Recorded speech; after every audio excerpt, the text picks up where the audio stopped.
मित्रांनो, तुम्हाला माहिती आहे का, असं एक झाड ज्याला आयुर्वेदामध्ये अमृत असं मानलं जातं, ज्या झाडामध्ये दुधापेक्षा जास्त 4 पट जास्त कॅल्शियम असतं, संत्र्यापेक्षा 7 पट जास्त व्हिटॅमिन सी असतं, केळापेक्षा 12 पट जास्त पोटॅशियम असतं आणि पालकपेक्षा 17 पट जास्त आयर्न असतं.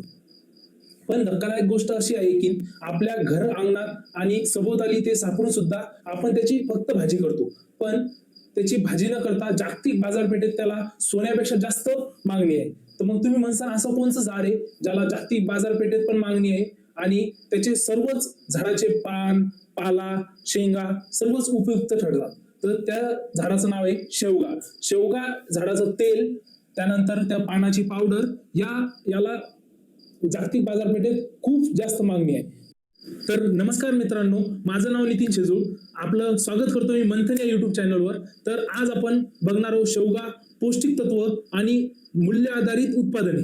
तर यामध्ये आपण जे आरोग्यप्रेमी आहे त्यांच्यासाठी, तसेच शेतीत काहीतरी नवीन करू इच्छिता व नवीन एखादा व्यवसाय करू इच्छिता शेतीवर आधारित, त्यांच्यासाठी खास हा व्हिडिओ गेम चेंजर ठरू शकतो. तसेच हा सर्व व्हिडिओ एका संशोधनावर आधारित आहे, जे की चला तर मग सर्वात आधी जाणून घेऊया शेवग्याला सुपरफूड असं का म्हटलं जातं. तर शेवग्याच्या 100 ग्राम ओल्या पानांचा आणि 100 ग्राम पावडरचा जर विचार केला तर ती तुलनात्मक आपण पौष्टिक तत्व बघणार आहोत. तर प्रोटीन म्हणजे प्रथिने हे 6 ते 7 ग्राम ओल्या पानाच्या 100 ग्राम पानामध्ये सापडते, तर पावडरमध्ये हेच प्रमाण 20 ते 25% सापडते. तसेच जर आपण व्हिटॅमिन ए पाहिलं तर व्हिटॅमिन ए सुद्धा डोळ्याच्या आरोग्यासाठी खूप चांगलं आहे आणि त्याचं प्रमाण सुद्धा या पानांमध्ये जास्त आहे. तसेच लोह हे रक्ताचं प्रमाण वाढवण्यासाठी, ॲनिमिया दूर करण्यासाठी मदत करतं. तसंच कॅल्शियम जे हाडासाठी उपयुक्त ठरतं, त्याचं प्रमाण 440 मिलीग्राम हे ओल्या 100 ग्राम पानामध्ये, तर पावडरमध्ये तेच प्रमाण 2000 ते 2200 मिलीग्राम ठरतं.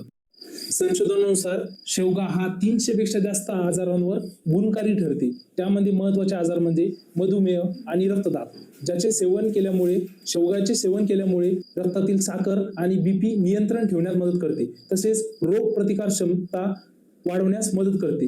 कर्करोगाच्या ज्या पेशी आहेत त्या पेशी वाढवण्यापासून थांबवते, ज्यामुळे कर्करोगास सुद्धा मदत करते. त्यात अँटी प्रोलिफेरेटिव्ह नावाचं केमिकल असतं जे त्यामध्ये यूज करतात. आता शेवटचा मुद्दा म्हणजे तुम्ही या व्हिडिओ थांबवून ठेवलेले आहात, तो म्हणजे बिझनेस. यातून आपण बिझनेस कसा तयार करू शकतो. तर शेवग्याच्या शेंगातील तेल हे 38 ते 42% निघतं. तर हे तेल सौंदर्य संसाधनासाठी तसेच ल्युब्रिकंट म्हणून सुद्धा वापरतात. याला आंतरराष्ट्रीय बाजारपेठेत खूप मोठी मागणी आहे. तसेच तुम्हाला जर शेवग्याचं सेवन करायचं असेल तर आजच आपल्या आहारात 40 ते 50 ग्राम ताजे पानं किंवा पावडर घ्यावी. तसेच गरोदर स्त्रियांसाठी व वाढत्या मुलांसाठी हे खूप पौष्टिक ठरते, पण घेताना थोडी काळजी घ्यावी. अति वापर टाळावा आणि डॉक्टरांचा सल्ला घेऊनच हे वापरावे. तसेच तुम्हाला ही माहिती आवडली का नाही हे तुम्ही नक्की सांगा. आपल्या आहारामध्ये शेवगा भाजी अवलंबावा. धन्यवाद.